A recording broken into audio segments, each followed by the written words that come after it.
প্রিয় ভাই বোনেরা, হাতে মাত্র আর কয়েক ঘন্টা তারপরেই দিতে চলেছ উচ্চ মাধ্যমিক 2024-এর দর্শন পরীক্ষা। আমি জানি তোমরা প্রত্যেকেই জোর কদমে প্রস্তুতি নিয়ে ফেলেছ, কিন্তু শেষ মুহূর্তে কোন প্রশ্নগুলো মোস্ট ইম্পর্টেন্ট, কোন প্রশ্নগুলো উচ্চ মাধ্যমিক 2024-এর জন্য অতীব গুরুত্বপূর্ণ, আমি তোমাদের আজকে কয়েকটা প্রশ্ন বলে দেবো একদম শেষ মুহূর্তের প্রস্তুতির জন্য। ভালো করে দেখে নাও এই প্রশ্নগুলো তোমার রেডি আছে কি না। যদি রেডি না থাকে অবশ্যই কিন্তু এখনও 24 ঘন্টা সময় আছে। এই সময়ের মধ্যে তোমরা এই কয়েকটা প্রশ্ন খুব ভালো করে দেখে যাও। আমরা অসংখ্য ধন্যবাদ জানাবো খোকন স্যারকে। খোকন স্যার তোমাদের জন্য এই শেষ মুহূর্তের প্রস্তুতি নিয়ে উচ্চ মাধ্যমিক দর্শন অর্থাৎ ফিলোসফির লাস্ট মিনিট সাজেশন তোমাদেরকে দিয়ে হেল্প করেছেন। আমরা সত্যি চিরকৃতজ্ঞ। তোমরা এই কয়েকটা সাবজেক্ট যেমনটা আনন্দ সহকারে একদম ফাটাফাটি দিয়েছো, ঠিক তেমনই দর্শন সাবজেক্টটাও কিন্তু দারুণ পরীক্ষা দেবে। এই অ্যাসিউরিটি কিন্তু খোকন স্যার তোমাদেরকে দিয়েছেন। শুধু খোকন স্যার নয়, আমাদের গোটা টিম তোমাদেরকে অ্যাসিওর করব যে এই কোয়েশ্চেনগুলো খুব ভালো করে দেখে যাও এবং অবশ্যই তোমার প্রত্যেকটা বন্ধুবান্ধবীদের কাছে শেয়ার করো, তারাও যাতে এই প্রশ্নগুলো দেখে দর্শন পরীক্ষাটা একদম এডুকেশনের মতো ফাটাফাটি দিতে পারে। দর্শনেও কিন্তু 100-তে 100 পাওয়া যায়। যেমনটা তোমরা এডুকেশন পরীক্ষা দিয়ে এসে বলেছো স্যার 100 গ্যারেন্টি, এই কথাটা যেমন বলেছো আমি গ্যারেন্টি দিচ্ছি ফিলোসফি পরীক্ষা দিয়ে এসেও তোমরা কিন্তু বলবে স্যার ফিলোসফিতেও 100 গ্যারেন্টি। তো চলো সময় নষ্ট করবো না, ঝটপট দেখে নাও তোমাদের জন্য মাত্র কয়েকটা প্রশ্ন একদম সিলেক্টিভ। প্রথম প্রশ্ন, বচন কাকে বলে? বচন ও বাক্যের মধ্যে পার্থক্য করো। গুণ ও পরিমাণ অনুসারে নিরপেক্ষ বচনের শ্রেণী বিভাগ করো। এই প্রশ্নটা যেমন খুব গুরুত্বপূর্ণ, ঠিক তেমনি 2 নম্বর একটা প্রশ্ন দিয়েছেন, সংযোজক কি? নিরপেক্ষ বচনের চতুর্বর্গ পরিকল্পনা কি? উদাহরণসহ নিরপেক্ষ বচনের চতুর্বর্গ পরিকল্পনা ব্যাখ্যা করো। 3 নম্বর প্রশ্ন, বাক্যগুলিকে বচনে রূপান্তর করে কোন পদ ব্যাপ্য আর কোন পদ অব্যাপ্য তা উল্লেখ করো। নিচে এই বাক্যগুলো দিয়েই দিয়েছে স্যার তোমাদের জন্য, চলো দেখে নিই আমরা। 4টে বাক্য দিয়েছেন, যেমন এ দাগে রয়েছে কেবলমাত্র শিক্ষিত ব্যক্তিরাই প্রগতিশীল। বি দাগে দিয়েছেন কাঁচা আম সাধারণত টক হয়, ব্র্যাকেটে গুণ ও পরিমাণ দিয়ে রেখেছেন স্যার। সি দাগে দিয়েছেন অসৎ ব্যক্তিরা কদাচিৎ সুখী হয়, এটাও গুণ ও পরিমাণ। সাদা হাতি আছে, এটাও গুণ ও পরিমাণ।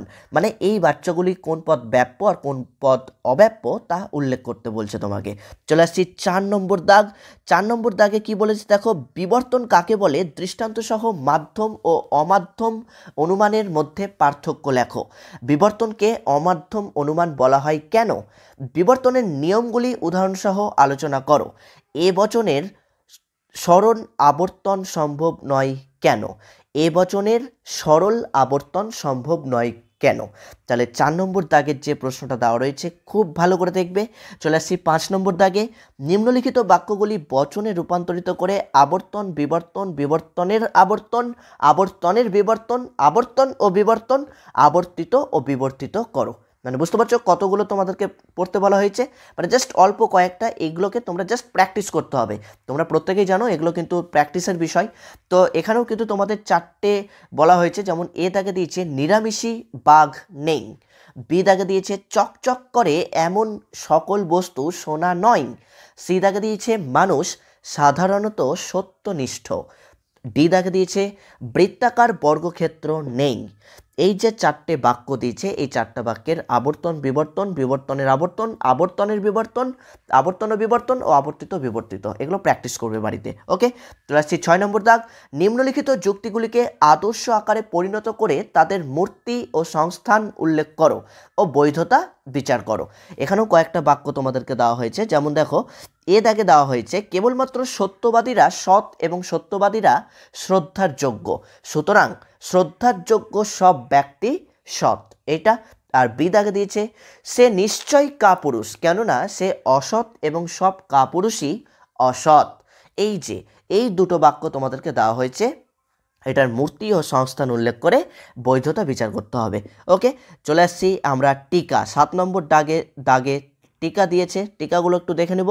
কি দেখো, চারিপদ ঘটিত দোষ, এটা কিন্তু ডাবল স্টার দেওয়া আছে, খুব ভালো করে দেখবে। বি দাগে দিয়েছে অবৈধ সাধ্য দোষ, অবৈধ পক্ষ দোষ, নৈর্থকজনিত দোষ, নিরপেক্ষ ন্যায়ের মূর্তি, আর একটা দিয়েছে নিরপেক্ষ ন্যায়। এই টিকাগুলো খুব ভালো করে তোমরা বাড়িতে রেডি করে নাও। ওকে, রেডি আশা করি প্রত্যেকেরই রয়েছে, যদি না থাকে ভালো করে একটু রেডি করে নাও। চলে আসছি 8 নম্বর দাগ, মিলের সহ পরিবর্তন ব্যতিরেকী পদ্ধতি। এই যে মিলের সহ পরিবর্তনটা আর ব্যতিরেকী পদ্ধতি, এই দুটার সংজ্ঞা, আকার, দৃষ্টান্ত, সুবিধা অসুবিধা, এই কয়েকটা একটু পড়ে রাখবে। সংজ্ঞা, আকার, দৃষ্টান্ত, সুবিধা অসুবিধা। ওকে, চলে আসছি লাস্ট 9 নম্বর দাগ, টিকা লেখো। কাকতালীয় দোষ, বি দাগে দিয়েছে একটি আবশ্যিক শর্তকে সমগ্র কারণ বলে গণ্য করার দোষ, আর সি দাগে দিয়েছে অবৈধ সামান্যীকরণ দোষ, আর ডি দাগে দিয়েছে একটি অবান্তর বিষয়কে কারণ বলে মনে করার দোষ। এই হচ্ছে আমাদের এই 4টা টিকা। উপরতেও কয়েকটা টিকা ছিল, এই কয়েকটা পড়লেই তোমরা কিন্তু পরীক্ষাতে 80তে 80 গ্যারেন্টি। শর্ট তো তোমরা যেভাবে প্র্যাকটিস করছো ওইভাবেই করবে, এমসিকিউ এসিকিউ। আর ব্রড যে 40 নম্বর, তা এই কয়েকটা পড়লেই কিন্তু তোমরা ব্রড 40-এ 40 পেয়ে যাবে, একদম গ্যারেন্টি। যাদের সারা বছর ঠিক মতো পড়াশোনা হয়নি তারা অবশ্যই এই কয়েকটা প্রশ্ন বাড়িতে খুব ভালো করে রেডি করে নাও, একদম সময় নষ্ট করবে না। হাতে এখনও প্রচুর সময় রয়েছে, ওই জন্য তোমাদের এখনই আমি পোস্ট করে দিলাম। এবং স্যার অনেকটা, স্যারের কলেজেও পরীক্ষা চলছে তোমরা প্রত্যেকে জানো, তাও তোমাদের কথা চিন্তা করে এবং আমাদের রিকোয়েস্টে স্যার কিন্তু নিজের সময় বের করে তোমাদের জন্য একদম কয়েকটা প্রশ্ন সিলেক্ট করে দিয়েছেন, তাই তোমাদেরকে একদম দিয়ে দিলাম।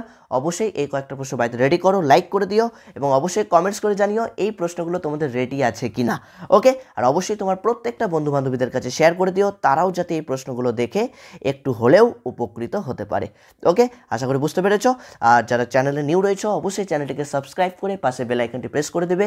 তোমাদের জন্য আবার লাইভ ক্লাস, প্রবল স্যার তো লাইভ ক্লাস নেবেনই, হিস্ট্রি, পলিটিক্যাল সায়েন্স খুব শীঘ্রই লাইভ ক্লাস আসছে, একদম মেগা ম্যারাথন ক্লাসগুলোতে অবশ্যই জয়েন করবে এবং আনসার কিগুলো আমরা খুব তাড়াতাড়ি তোমাদেরকে দিয়ে দেওয়ার চেষ্টা করব। ওকে, অল দ্য বেস্ট, সকলে বাড়িতে ভালো করে পড়াশোনা করো। ওকে, লাভ ইউ।